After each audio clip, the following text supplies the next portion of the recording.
Have you ever had a treatment session where a child refused to transition, completely melted down when it was time to clean up, or just shut down the moment you switched activities? Visual schedules can help with all of that.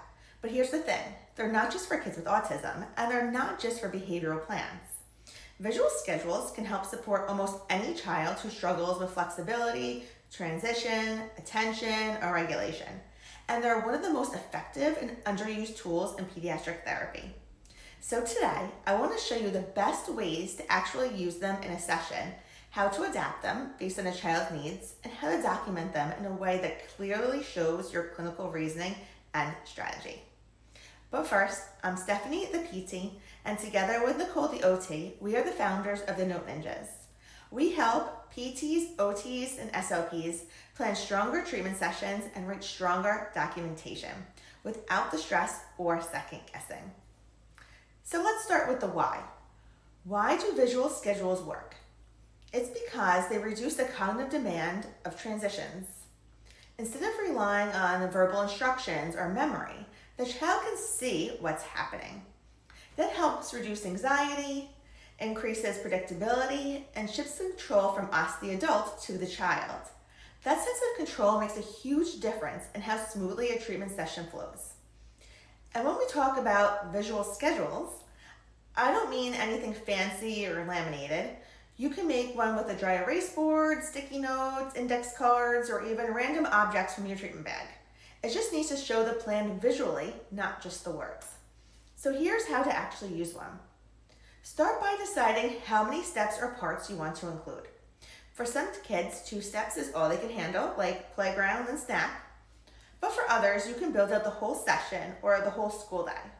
Then review it with your child before you start.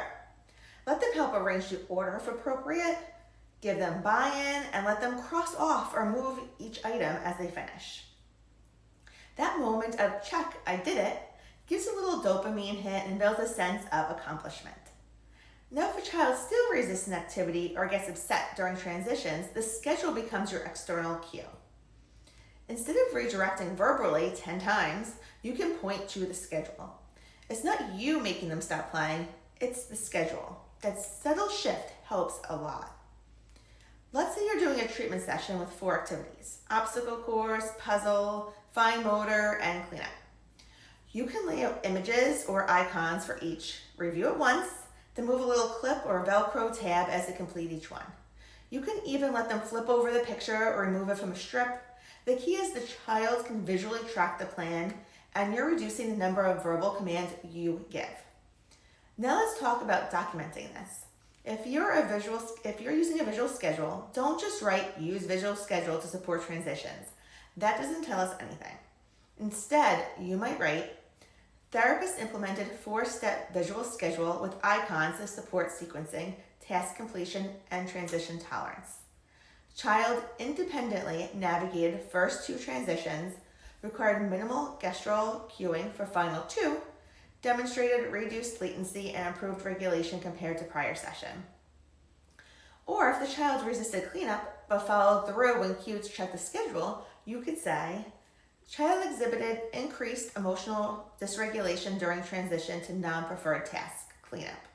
Therapists utilized a visual schedule and first then board to externalize expectation. Patient required moderate visual cueing and modeling, but was able to complete tasks with reduced resistance from baseline." That's skilled. It shows what the challenge was, what strategy you used, what kind of cueing was required, and what the outcome was. You're not just working on transitions. You're using clinical reasoning to implement a support strategy that facilitates task engagement, regulation, and participation. And this applies to PTs, OTs, and SLPs. Whether you're transitioning between gross motor tasks, speech games, or tabletop fine motor work, if the child struggles with flexibility or emotional regulation, this is a tool you should be using. And if you want help coming up with more visual supports or documentation examples that actually reflect your skill, we have that inside the Pediatric series. You already have the skill. We help you document it clearly and save hours doing it.